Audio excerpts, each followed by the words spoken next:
जय गुरु जी। संगत जी, जय गुरु जी महाराज, जय गुरु जी सागर अंकल जी, जय गुरु जी। संगत जी, आज मैं अपना शुक्राना सत्संग शेयर कर रही हूँ आप सबके साथ। सत्संग शुरू करने से पहले मैं मंत्र जाप करूँगी। ओम नमः शिवाय, शिव जी सदा सहाय। ओम नमः शिवाय, गुरु जी सदा सहाय। ओम नमः शिवाय, शिव जी सदा सहाय। ओम नमः शिवाय, गुरु जी सदा सहाय। ओम नमः शिवाय, शिव जी सदा सहाय। ओम नमः शिवाय, गुरु जी सदा सहाय। जय गुरु जी महाराज, अनंतम अनंतम शुक्राना गुरु जी। जय गुरु जी आज्ञा। सत्संग शेयर करने के लिए आज्ञा गुरु जी। संगत जी, मेरा ये शुक्राना सत्संग है। संगत जी, काफ़ी दिनों से सत्संग में संगत जी काफ़ी दिनों से मुझे सत्संग शो हो रहे थे यूट्यूब चैनल पे पितृदोष के लिए। संगत जी, मैं बहुत कंफ्यूज हो रही थी कि संगत जी मैं क्या करूं। कभी पितृदोष के उपाय में कभी कुछ बता रहे थे संगत जी, कभी कुछ बता रहे थे। हर सत्संग में हर अलग अलग उपाय बताए जा रहे थे। संगत जी, मैं इतनी कंफ्यूज हो गई कि मैं क्या करूं। तो संगत जी, सागर अंकल जी ने एक दिन अपने स्टेटस पे सत्संग शेयर किया। तो वो सत्संग संगत जी मैंने जब सुना तो मुझे बहुत खुशी हुई गुरुजी का ये सत्संग सुन के। उस सत्संग में आंटी जी बोल रहे थे कि गुरुजी कभी भी कोई उपाय करने को नहीं बोलते और ना ही वहमों में पड़ने को बोलते हैं। संगत जी, तो मैंने सागर अंकल जी को मैसेज किया, उनसे पूछा कि आपका सत्संग मैंने जो स्टेटस पे डाला था वो मैंने सुना और मुझे बहुत रिलैक्स मिला, बहुत खुशी मिली सच्चाई सुन के। क्योंकि सागर अंकल जी जो हैं वो हमेशा सच बोलते हैं, चाहे वो कड़वा ही बोलते हैं। जिसको अच्छा लगे तो ठीक। तो संगत जी, सच सुनना भी कड़वा लगता है, सच बोलना भी कड़वा लगता है, ये बात तो सही है। संगत जी, तो मैंने सागर अंकल जी से पूछा सत्संग के बारे में। मैंने उनसे पूछा कि सागर जी, मुझे ना बहुत दिन से ये सत्संग शो हो रहे हैं पितृदोष के। तो संगत जी उन्होंने मैसेज के थ्रू बोला कि ऐसा कोई भी वहमों में पड़ने की ज़रूरत नहीं है। आप गुरु जी का सिमरन कीजिए, उन पे विश्वास कीजिए, उन पे भरोसा बनाए रखिए। संगत जी, तो मुझे बहुत इस बात का रिलैक्स मिला। संगत जी, तो मुझे जैसे उन्होंने समझाया तो मैंने सोचा कि ये तो बात बिल्कुल सही है। हम गुरु जी के जो 105 वचन हैं उसमें कभी कोई भी पितृदोष या कोई काल सर्प दोष या कोई और ग्रह दशा कुछ भी गुरु जी ने अपने वचनों में नहीं बोला। गुरु जी ने तो हमारे को वहमों से दूर किया है। मुझे गुरु जी ने याद दिलाया, याद कर बेटा कि जब तू कितनी तकलीफ़ों और मुश्किलों में थी तो गुरु जी की ब्लेसिंग से ही सब कुछ ठीक हुआ है। मेरी हेल्थ, घर के फैमिली इश्यूज सब गुरु जी की ही ब्लेसिंग है। ऐसे बहुत से सत्संग है संगत जी जो कि गुरु जी की ब्लेसिंग से सब ठीक हुए हैं। तो ना ही मैंने उस टाइम कोई पितृदोष का उपाय किया, ना ही किसी ग्रह दशा का उपाय किया। वो सिर्फ गुरु जी को बस याद रखा, उनसे प्यार, उनकी सेवा। संगत जी, गुरु जी तो इतने प्यारे हैं, वो तो बस प्यार ही मांगते हैं, कोई सेवा भी नहीं मांगते वो तो। संगत जी, तो एक बार मैंने शिव अंकल जी का सत्संग सुना था पूरे 1 घंटे का। तो उनमें गुरुजी ने उन्होंने बताया कि उन पे भी बहुत लाइफ में उन्होंने भी बहुत स्ट्रगल किया है और बहुत कुछ देखा है। पर उन्होंने अपने सत्संग में कभी ये नहीं बोला कि मुझे गुरुजी ने ये उपाय करने के लिए बोला है या वो उपाय करने के लिए बोला है। संगत जी, एक ही बात उन्होंने बोली थी कि गुरुजी बोलते थे शिव पुराण पढ़ा करो। तो संगत जी, गुरुजी ने मुझे शिव पुराण भी ब्लेस किया है, मैं शिव पुराण भी पढ़ती हूँ गुरु संगत जी।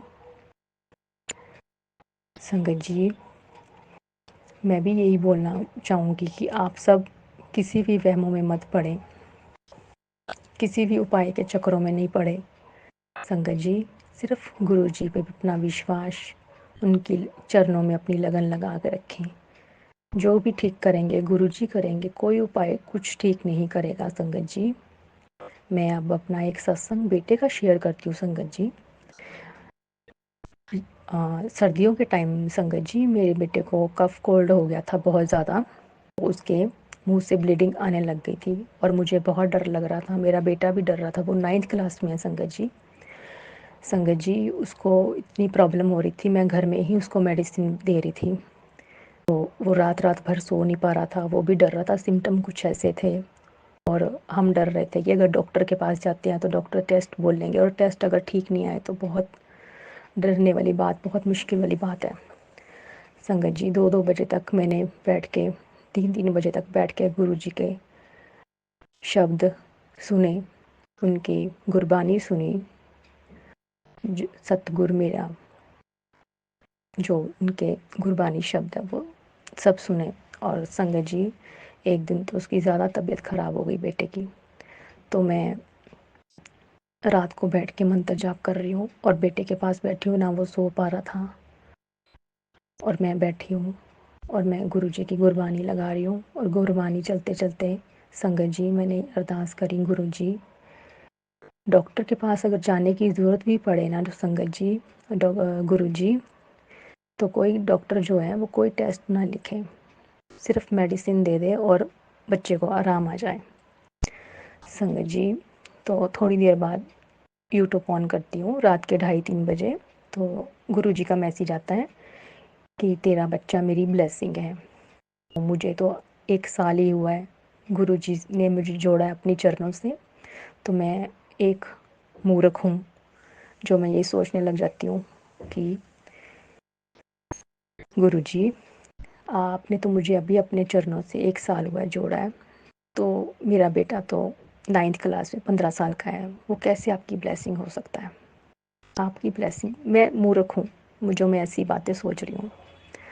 तो संगत जी, मुझे गुरु जी ने एकदम से याद दिलाया, याद कर जब संगत जी, जब मेरा बेटा होने वाला था तो मेरी डिलीवरी से 2 दिन पहले मैं अपने बेडरूम में थी। सामने विंडो में मुझे, हम हिमाचल में रहते हैं संगत जी, तो सामने पहाड़ के ऊपर इतना बड़ा ओम बना हुआ और मुझे उस दिन उस टाइम मुझे गुरु जी के बारे में या उनकी ब्लेसिंग के बारे में कुछ नहीं पता था। तब मुझे याद आया कि ये तो गुरु जी की ही ब्लेसिंग है मेरा बेटा, तो अब इससे कुछ नहीं हो सकता, कोई भी प्रॉब्लम नहीं आ सकती। तो गुरु जी ने मुझे याद दिलाया कि तुझे ओम दर्शन दे के तेरा कष्ट कटे हैं, तुझे ब्लेसिंग दी है। तो संगत जी, अगले दिन हम डॉक्टर के पास जाते हैं। तो डॉक्टर के पास जाते हैं, हम बहुत डरे डरे जाते हैं कि पता नहीं डॉक्टर क्या टेस्ट बोलेंगे। तो संगत जी, उन्होंने डॉक्टर ने 5 दिन की मेडिसिन एंटीबायोटिक दी और बोला अगर इससे फ़र्क नहीं पड़ता है तो हम, उन्होंने कुछ टेस्ट लिखे कि तब करवाना पड़ेगा आपको। संगत जी, हम घर आए। घर आके मैंने जो दवाइयाँ दी डॉक्टर ने, गुरु जी के पास, उनके स्वरूप के पास रखी, अरदास करी, गुरु जी आपकी आज्ञा से हम डॉक्टर के पास गए थे, ये दवाइयाँ दी है डॉक्टर ने, अब आप देख लेना। तो गुरु जी के जल प्रसाद से मैंने अपने बेटे को दवाइयाँ दी। संगत जी, एक रात में ही उसको फ़र्क पड़ गया। जो उसको ब्लीडिंग हो रही थी मुंह से, वो बिल्कुल ठीक हो गई और उसकी पहले से काफ़ी आराम आ गया। तो संगत जी, उसने पूरी दवाइयाँ भी नहीं खाई, पूरी डोज 5 दिन की भी नहीं खाई संगत जी, उसने सिर्फ 2 दिन की खाई और बिल्कुल ठीक हो गया। तो अनंतम अनंतम शुक्राना गुरु जी, अनंतम अनंतम शुक्राना। गुरु जी ने बहुत कष्ट काटे हैं हमारे, हम फिर भी वहमों में पड़ जाते हैं, फिर भी चक्करों में पड़ जाते हैं, फिर भी सोचने लग जाते हैं, अपने रब को भूल जाते हैं कि हमारा रब सब कुछ कर सकता है। संगत जी, मेरी आप सबसे यही प्रार्थना है, यही रिक्वेस्ट है संगत जी कि आप सब वहमों में ना पड़े, ऐसे सत्संगों में सत्संग सुन के उसमें ना फंसे। गुरु संगत जी, संगत जी, गुरु जी के सामने बैठ के ये मैं सत्संग शेयर कर रही हूँ। अगर मेरे से कोई गलती हो जाए तो मुझे माफ़ करना संगत जी, माफ़ करना मेरे गुरु जी, माफ़ करना। जय गुरु जी, शुक्राना गुरु जी, अनंतम अनंतम शुक्राना गुरु जी। जय गुरु जी। जय गुरु जी। संगत जी, सागर अंकल को भी जय गुरु जी। खूब खुश रहें, जो ये काम कर रहे हैं उनके काम में बरकत दे भगवान। मेरे को बहुत दिन हो गए जब पहले मैंने एक अपना सत्संग शेयर किया था। मैं रोज़ चाहती हूँ मैं सत्संग शेयर करूँ, मैं रिकॉर्ड करूँ, लेकिन बस दूसरे सत्संग सुनने के लिए बैठ जाती हूँ और अपना भूल जाती हूँ। सबके सुनते सुनते ही मेरे को ऐसा लगता है कि वाह कितने महान है साधक, इतने मैं तो कुछ भी नहीं हूँ। किसी को ओम के दर्शन हो रहे, किसी को खुद गुरु जी ब्लेस कर रहे, और सबको इतने आशीर्वाद सबको मिल रहे हैं, सब कितने पहुँचे हुए हैं। मैं तो कुछ भी नहीं करती हूँ और मैं अपने सत्संग उनके सत्संग सुन के भूल जाती हूँ। लेकिन आज मैंने सोचा आज मैं कुछ जो सत्संग मेरे साथ छोटे वोटे भी हुए, छोटे क्या हैं, छोटा तो कुछ भी नहीं होता है। हम गुरु जी के लिए नहीं करते, लेकिन गुरु जी तो हमारे लिए बहुत कुछ करते रहते हैं, जो हम अपनी नासमझी में समझ ही नहीं पाते हैं कि गुरु जी हमें कितना बड़ा आशीर्वाद दे रहे हैं। मैंने पहले ही बताया, मैं अभी सावन में ही गुरु जी से जुड़ी हूँ। सावन के महीने में मैं किराए से रहती हूँ, तो हम लोग ऐसी जगह पे पहुँच गए जहाँ दूर दूर तक मंदिर नहीं था। मंदिर है तो बहुत दूर, तो मैं अकेली जा नहीं पाती। तो सावन के महीने में मैंने भगवान को मैं न जल पर चढ़ा पाती, ना मंदिर जा पाती। तो मैं भोलेनाथ से ये कहती, मैं को कहाँ पहुँचा दिया, कौन सी जगह पे इतनी दूर क्यों कर दिया मेरे को, मैं आपके मंदिर ही नहीं आ सकती। तो संगत जी, उसी सावन के महीने में ही गुरु जी के मैसेज आने शुरू हो गए, मैं तेरे साथ हूँ, मैं तेरे मंदिर में मैं तो हूँ, और तू बड़े मंदिर आना। तो मैंने सोचा बड़े मंदिर में और ये कौन से गुरु जी हैं, मैं तो जानती भी नहीं हूँ। बड़ा मंदिर कौन सा होता, छोटा मंदिर कौन सा होता, मेरे को तो कुछ भी नहीं पता। गुरु जी कहते कि शुक्राना करती जा, मैं तेरा हर संकट काट दूंगा, हर दुख से तेरे को उबार लूँगा। तो मैं शुक्राना तो बहुत करती हूँ कि बहुत अच्छा, अपन को तो आशीर्वाद मिल रहे हैं, शुक्राना करते जाओ, खूब शुक्राना शुक्राना करती। फिर थोड़े दिनों में मैंने वो सत्संग सुनना और देखना से बंद कर दिए। हमने कहा आते रहते तो कोई भी डालता रहता, देखती और इग्नोर कर देती। उसके बाद मैसेज और ज़्यादा आने लगे। फिर एक दिन मैं सत्संग भी सुनने लगी, अच्छा लगता था गुरुजी के बारे में सुनना। मेरे भी गुरुजी थे, हमने दीक्षा ली थी, तो बहुत अच्छा लगता था गुरुजी के बारे में सब बताते। तो मैंने एक दिन सत्संग सुनते सुनते ही मैंने बोला, ये सबके काम पूरे कर रहे हो तो कोई ऐसा उपाय बताओ, मेरा बहुत दर्द हो रहा है शरीर में, मैं बीमार हूँ, मेरे हाथ में दर्द हो रहा है, उसका इलाज बताओ। संगत जी, उसी टाइम दूसरा मैसेज आ गया कि सुनो कैसे दर्द, हाथ में दर्द है या कहीं दर्द है तो उसका कैसे लोटा का जल पिया जाता है, और भगवान को जो चंदन लगाते हैं उसके चंदन का उपयोग। इतनी जल्दी से मैसेज आ गया, मैंने कहा वाह यार, सही में गुरु जी की कृपा तो बहुत बड़ी है। फिर उसके बाद फिर मैं सत्संग सुनती रही। फिर एक दो दिन बाद मैंने बोला कि अच्छा, तो मेरे बेटे की तो शादी मैं कैसे कर पाऊँगी, कुछ तो है नहीं है मेरे पास, उसकी कैसे शादी होगी। तो मैसेज आ गया कि अरे तू चिंता मत कर, शादी भी होगी, ढोल भी बजेंगे, तेरे घर में खुशियाँ आएंगी। और मैं एक फ़ोटो थी गुरुजी की, बोले मैं ये चोला पहन के तेरे घर आऊँगा। मैंने कहा वाह यार, जो बोलो और फटाक से गुरुजी जवाब देते हैं। मैं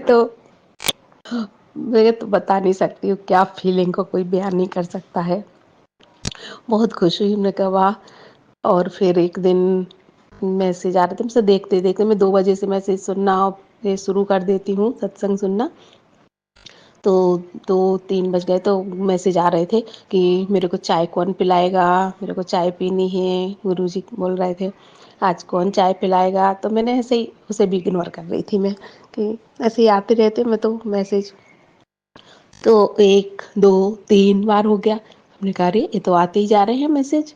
मैंने कहा चलो बनाती हूँ। मैं 3-3:30 बजे के करीब या 4 बजे करीब उठी, हमने चलो चाय पीते हैं, आज तो गुरु जी को चाय पीना है, चाय पीते हैं। मैंने जिससे दीक्षा ली थी वो गुरु जी भी मेरे बहुत चाय पीते थे। उन्हें भी हम लोग 3-3:30 बजे उठ के उन्हें चाय पिलाते थे, और रात में उन्हें चाय चाहिए पड़ती थी। उन्होंने चाय बनाई, तो मैंने कहा मेरे को कैसे पता चलेगा कि गुरुजी ने मेरे साथ चाय पी या मैंने उनके लिए चाय बना रही हूँ, प्रसाद है ये। तो संगत जी, उस दिन की चाय का टेस्ट इतना डिफरेंस था, रोज़ ही मैं बनाती हूँ, लेकिन उस दिन इतनी अलग थी मैंने कहा वाह गुरुजी, आपने उसका स्वाद चेंज करके बता दिया कि ये चाय गुरुजी ने स्वीकार कर ली है। फिर मैं रोज़ चाय प्रसाद बनाने लगी और हमेशा बस गुरुजी से बोलती, इसको आप प्रसाद बना दो और मैं इसे पीऊँ तो अमृत तुल्य हो। मैं ये नहीं चाहती कि सब लोग बोलते चाय में वो ओम दिखा या ये दिखा वो दिखा, मेरे को कुछ नहीं दिखा। हमने कहा मैं ये देखना भी नहीं है, बस आप तो इसको अमृत तुल्य आप बना दो, जो मैं पीऊँ तो मुझे पता चले कि हाँ गुरुजी ने स्वीकार की है। और सच में वो टेस्ट अलग ही होता है जब गुरुजी को भोग लगा के हम चाय पीते हैं। तो मेरे हाथ से मैं तो कैसे भी बना लेती हूँ, अकेले ही पीती हूँ, अकेली हूँ मैं, तो कैसे भी बना लेते हैं। लेकिन जब भी मैं गुरुजी के लिए रखती हूँ वो चाय स्पेशल ही बनती है, बहुत अच्छी बनती है। तो आज फिर मैंने गुरुजी के साथ चाय पी, तो मैंने कहा चलो आज सत्संग शेयर करते हैं। मैं बहुत दिनों से आलस करके बस सुनते सुनते बस ऐसे ही रह जाती हूँ। अरे सबके साथ तो बहुत कुछ हो रहा है, सबको तितलियाँ दिख रही, नंबर ब्लेस हो रहा है, गुरुजी उनके घर में आ रहे, ओम के दर्शन दे रहे, मैं तो कुछ भी नहीं कर पा रही हूँ, मैं तो कुछ ही नहीं कर रही हूँ। क्यों गुरुजी मेरा साथ देंगे, क्यों गुरुजी मेरे लिए कुछ करेंगे। लेकिन ऐसा कुछ भी नहीं है, हम तो कुछ भी नहीं गुरुजी के लिए कर सकते हैं, गुरुजी ही सब कुछ। हम तो उनके बच्चे हैं तो वो तो सब कुछ करेंगे। 4 बच्चों में किसी का एक बच्चा खराब निकल जाता, नादान निकल जाता तो माँ बाप छोड़ थोड़ी देते। ऐसे ही अगर हम भी ऐसे ही हैं, अधम हैं, कामी हैं, क्रोधी हैं, तो बच्चे हमारे पापा, हमारे गुरुदेव हमें छोड़ थोड़ी देंगे। हाथ तो और ज़्यादा कस के पकड़ेंगे कि अरे नालायक बच्चा है, इसको आगे रखो, उसका हाथ पकड़ो। तो मैं कहती हूँ गुरुदेव हम तो आपके नालायक बच्चे अच्छे हैं, जो आप हमें पकड़े रहोगे। ये तो हमने हाथ पकड़ा तो हम तो कभी छोड़ के भाग भी जाए, लेकिन आप पकड़े रहोगे तो कहीं नहीं जाने दोगे हमें, सदा अपनी चरण शरण में रखे रहेंगे गुरुदेव। और क्या सुनाऊँ मैं, बस बहुत अच्छा लगता है, सबके सत्संग सुनती हूँ, बहुत अच्छा लगता है। गुरुजी ने अपने से जोड़ा है, तो मैं तो बिल्कुल अकेली थी, तो कुछ समझ में ही नहीं आता था क्या करें क्या नहीं। बस भोलेनाथ से कहती थी मेरे को कहाँ इधर अकेले में पटक दिया है, ना आपका मंदिर है, इतनी दूर क्यों कर दिया। मैं एक बात और बताऊं, मैं जहाँ पहले हम लोग रहते थे किराए के मकान में, वहाँ से मंदिर बिल्कुल पास था, तो मैं रोज़ जाती थी मंदिर में, पूजा वगैरह करती थी, साफ़ सफाई भी करती थी। और एक चीज़ से शेयर करना चाहती हूँ मैं, कि कहते हैं ना कि भोले बाबा के जो ऊपर चढ़ा रहता सामान वो उठा के नहीं खाते, तो वहाँ से उठा लाती थी। मेरे को बताते हुए हंसी तो आ रही है, लेकिन मैं उठा लाती थी। मेरे बाप का घर तो है, मैं अपने बाप के घर से नहीं लाऊंगी तो कहाँ से लाऊंगी। तो संगत जी, होता ये था कि हम लोग फल खरीदने के लायक भी नहीं थे कि हम फल खरीद के खा सकें, हमारे घर में फल आए तो मैं उठा लाती थी खाने के लिए, कि चलो मेरे बाप का तो घर है, उनका है, किसी और का भी हक है, वो नहीं मैं मार रही हूँ, लेकिन एक दो फल मैं उठा लाती थी, कुछ तो मेरे को मिलेगा। बस भगवान से कहती थी भगवान तुम तो देख रहे हो, मेरे को खाना है, मेरे को चाहिए है, मैं तो उठा के लाती थी। पंडित जी भी खाएंगे, हमने कहा वही काम मैं भी कर रही हूँ, तो मैं ले लेती थी। उसके बाद फिर हम लोग इतनी दूर आ गए, तो भगवान से मैंने यही बोला कि प्रभु मैं तुम्हारा सामान उठा लेती थी तो क्या इसकी सजा तुमने दी है कि हमें इतनी दूर कर दिया कि मैं मंदिर ही नहीं आ पाऊँ। लेकिन नहीं संगत जी, वो खुद मेरे पास आने वाले थे, इसलिए मेरे को यहाँ ले आए। तो मंदिर में नहीं, मैं तो तुम्हारे घर में बैठा हूँ। जब गुरुजी ने बोला मैं खुद शिव हूँ, तब मेरी आँख खुली कि अरे मैं क्या सोच रही हूँ, ये तो शिव तो हमारे ईष्ट ने, मैं तो शुरू से पूजा करती आ रही हूँ, वो ही तो है। सावन के महीने में मिले हैं तो शंकर भगवान खुद तो आ गए हैं।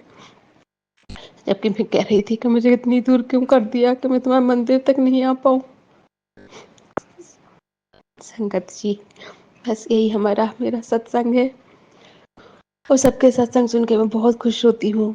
तो कहती हूँ नहीं ना मेरे को तितली दिखती, ना कबूतर दिखता, ना यहाँ मोर दिखती, लेकिन बस दिल में, मेरे दिल के दर्पण में जरूर गुरुजी दिखते हैं।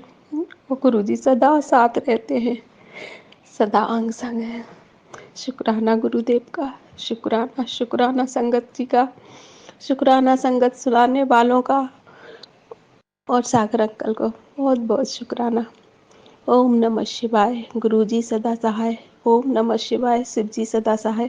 हाँ, एक चीज़ और है, मैं जब ये मंत्र बोलती हूँ तो उसमें ओम नमः शिवाय सब बोलते हैं, शिव जी सदा सहाय, लेकिन मेरे को पहले यही निकलता है ओम नमः शिवाय गुरु जी सदा सहाय, और बाद में निकलता है शिव जी सदा सहाय। इसमें कोई गलती तो नहीं है? कोई गलती हो तो मुझे गुरु जी माफ़ करें।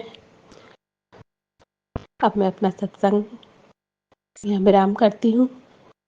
जय गुरु जी, जय जय गुरु जी, शुक्राना गुरु जी, शुक्राना गुरु जी। ओम नमः शिवाय, शिव जी सदा सहाय। ओम नमः शिवाय, गुरु जी सदा सहाय। जय गुरु जी, शुक्राना गुरु जी। गुरु जी के चरणों में मेरा कोटि कोटि नमन, और प्यारी संगत जी को मेरा जय गुरु जी। संगत जी, मैं अपने गुरु जी का सत्संग शुरू करने से पहले अपने गुरु का पावन मंत्र जाप करूँगी। ओम नमः शिवाय, शिव जी सदा सहाय। ओम नमः शिवाय, गुरु जी सदा सहाय। संगत जी, गुरु जी से जुड़ने के बाद पहले पता नहीं, मुझे तो ऐसा लगता है कि मैं गुरुजी से काफ़ी साल पहले ही जुड़ चुकी थी, क्योंकि हमारे यहाँ पड़ोस में सत्संग होते थे तो वो गुरुजी के ही होते थे। गुरुजी से जो और रिलेटेड गुरु थे उनके होते थे, लेकिन जब से गुरुजी ने मुझे अपने चरणों में जोड़ा है, मेरे गुरुपा ने मेरी ज़िंदगी ही पलट दी है, जो मैं सोच भी नहीं सकती थी। संगत जी, मैं ये सब बातें हर सत्संग में बताती हूँ, लेकिन एक शॉर्ट में बताऊँगी कि जब से गुरुजी के चरणों में हम आए हैं, गुरुजी ने हमारी लाइफ बिल्कुल पूरी तरह चेंज कर दी है। हम अपने घर को देखते हैं, अब के घर को और पहले के घर को देखते हैं तो ये समझिए कि बस ज़मीन आसमान का अंतर है। एक हमारे लिए अभी भी एक सपना है, ड्रीम है कि ये सब सच हो गया। जिस चीज़ से हम परेशान रहते थे, मेरे गुरुपा ने सब सच कर दिया। संगत जी, गुरु जी का बखान करते हुए, वो मेरे पिता हैं, मेरी आंखों में आंसू आ जाते हैं कि जो हम कभी सपने में भी नहीं सोच सकते थे कि घर में हम अपने एक ईंट लगा लेंगे या कुछ कर लेंगे, लेकिन मेरे गुरुपा ने इतना कर दिया है, इतना कर दिया है कि हमारी सोच से बाहर है। इस चीज़ के लिए भी मेरे गुरुपा का बहुत बहुत क्या अनंतम अनंतम शुक्राना। मेरी जब तक सांस चलेगी संगत जी, मैं जब तक अपने गुरुपा का शुक्राना करती रहूँगी। मैं तो ये कहती हूँ, मेरी हर सांस भी गुरुपा की देन है। फिर जैसे जैसे समय कटता जा रहा है, इतना अच्छा कट रहा है, गुरुजी ने हर संकट मेरे सर से टाल दिया। जो मैं कहती थी कि मेरे गुरुपा मेरे पिता हैं, तो मेरे गुरुपा ने एक पिता का ही नाता पूरी तरह निभाया है। ये सच्चाई है संगत जी, पूरी तरह सच्चाई है। गुरुजी पे विश्वास करोगे, मैं हर समय गुरुजी पे ट्रस्ट करती हूँ और कहती हूँ कि थोड़ा टेंशन तो होती है, लेकिन मेरे गुरुपा जब उस काम को पूरा करते हैं ना, तब हम लोगों की अकल में आता है कि मेरे गुरुपा टाइम से पहले तो नहीं, लेकिन जो करते हैं अच्छा करते हैं। वो जानते हैं मेरे बच्चों के लिए क्या ठीक है क्या नहीं। अब गुरुपा, अब संगत जी, अभी बीच में अभी का जो सत्संग है, मेरे गुरुपा, मेरी सासू माँ की तबीयत ख़राब रहती थी और अभी फिर मतलब अब इस टाइम वो नहीं है इस दुनिया में, हमें छोड़ के जा चुकी हैं। अभी 15 अगस्त को ही उनकी लास्ट हमने विदाई करी है माता जी की। तो वो 2 दिन हॉस्पिटल में एडमिट थी, परेशान तो काफ़ी दिनों से थी। तो मैंने गुरुपा से रिक्वेस्ट की, प्रार्थना की, गुरुपा अगर इनका जीवन है तो इन्हें ठीक कर दीजिए, नहीं तो इन्हें अपने चरणों में ले लीजिए। मेरे गुरुपा का इतना शुक्राना जीवन भर, जब तक सांस रहे जब तक का शुक्राना मेरे मालिक का कि मेरे गुरुपा ने उनको अपने चरणों में ले लिया। ये मेरे जीवन का इतना बड़ा सत्संग है। ये मैंने शेयर किया था, आपसे पहले शेयर किया था एक सत्संग में। उसके बाद संगत जी, मुझे मैसेज आते थे, घर के भी मैसेज आते थे। मुझे विश्वास था गुरुजी अगर मैसेज कर रहे हैं तो ज़रूर उस चीज़ को पूरा करेंगे। बीच में भी आता था, तेरे घर में रौनक लगने वाली है, मतलब तो एक तरीके से लगा लो, बुज़ुर्ग थी हमारे घर की, गई तो लोग बाग आए, उनका खाना पीना किया। अब फिर दोबारा से मैसेज आ रहे थे मुझे संगत जी कि अपनी बेटी की शादी की चिंता मत कर, ये मत कर, अपने बच्चों की करते रहते हैं। मेरे गुरुपा मुझे समझाते हैं, फिर भी हम पेरेंट्स हैं, ह्यूमन लोग हैं, टेंशन तो बनती है ही। सामने जैसी परिस्थिति होती है, इंसान टेंशन तो करता ही है। तो इस चीज़ का भी इतना शुक्राना कि मेरे गुरुपा ने मेरी बेटी के लिए इतना अच्छा लड़का ढूंढा है जिस दिन हम उनको देखने गए तो मैं अपने गुरुपा को कह के गई थी, गुरुपा यदि ये लड़का मेरी लड़की के लिए ठीक है तो आप मुझे इंडिकेशन देना। जैसे संगत जी हम उस लड़के को उनके घर देखने गए तो वहाँ पे गुरुजी आए उनके, जो उन्होंने अपने पिता की तरह मानते हैं। वो मेरे गुरुजी के फॉलोवर, मेरे गुरु जी से जुड़े हुए थे, मेरे गुरुपा से। तो देख के बड़ा संतुष्टि हुई। लेकिन संगत जी मैं जो है सच बताऊंगी, अभी तक हम जैसे छोटा सा बिजनेस है, कुछ अपने पास सेविंग नहीं कर पाए थे। हाँ, सेविंग नहीं होती लेकिन मेरे गुरुपा काम सारा पूरा कर देते हैं। लेकिन अब यही परिस्थिति फिर आ रही है कि अब क्या करा जाए। अब शादी है, अब सब मेरे गुरुपा देखेंगे। इतना सेविंग है नहीं कि जैसे शादी कर दें। तो मेरा मन डामाडोल हो रहा है बहुत ज़्यादा। संगत जी आप अरदास करना मेरी बेटी के लिए कि जो हो उसके लिए अच्छा हो। वो लड़का मुझे इतना पसंद है, मुझे लगता है मेरी गुरुपा की कृपा से ही ये सब हो रहा है और आगे भी होगा। सब मेरे गुरुपा अरेंज करेंगे। वो मेरी बेटी के नाना हैं, मेरे पिता हैं तो उसके नाना हैं। तो इसीलिए मुझे बड़ा ट्रस्ट है। और संगत जी आप भी गुरुपा पे ट्रस्ट कीजिएगा। मेरे गुरुपा सबकी झोलियाँ भरते हैं, सबका कष्ट हरते हैं। बस विश्वास करना है, जो कहना है मेरे गुरुपा से कहिएगा और किसी से ना कह के मेरे गुरुपा से कहिए। गुरुपा मुझे समझाते भी हो बहुत है। मैं थोड़ा सा मंद बुद्धि की हूँ, बड़ बोली हूँ, बोल जाती हूँ। बहुत समझाते हैं मुझे कि ऐसे ऐसे नहीं बोलना, ये नहीं करना। धीरे धीरे मैं अपने आप को सुधारूँगी, ये मेरी गलतियाँ हैं। सॉरी गुरुपा, जैसे आप कहोगे मैं ऐसे चलूँगी। लेकिन जो चल रहा है उसको ठीक करना मेरे मालिक, सब ठीक करना। Thank you, I love you Gurupa. आपका बहुत बहुत शुक्राना हमें अपने चरणों में लेने के लिए। शुक्राना तो सबसे बड़ा इस बात का है कि गुरुजी ने हमें अपने चरणों में रहने के काबिल समझा। सबसे बड़ा शुक्राना है मेरे मालिक का, हमें अपने से जोड़ा मेरे गुरुपा ने। हमारी लाइफ इतनी अच्छी बना दी है, बहुत ज़्यादा। जो लोग ऐसे गलत सलत बोलते थे, आज वो खुद सच कहते हैं। गुरुपा मैसेज करते हैं, मैं सबको झुका दूँगा। वो हो रहा है संगत जी, वो सच हो रहा है। इस चीज़ के लिए हाथ जोड़ के शुक्राना मेरे मालिक का, बहुत बहुत शुक्राना। संगत जी मैं अपने सत्संग को यहीं विराम दूंगी। जय गुरु जी। ओम नमः शिवाय। शिव जी सदा सहाय। ओम नमः शिवाय। गुरु जी सदा सहाय। जय गुरु जी। शुक्राना गुरु जी। लव यू मेरे गुरुपा। सबकी झोलियाँ भरना, सबका भला करना।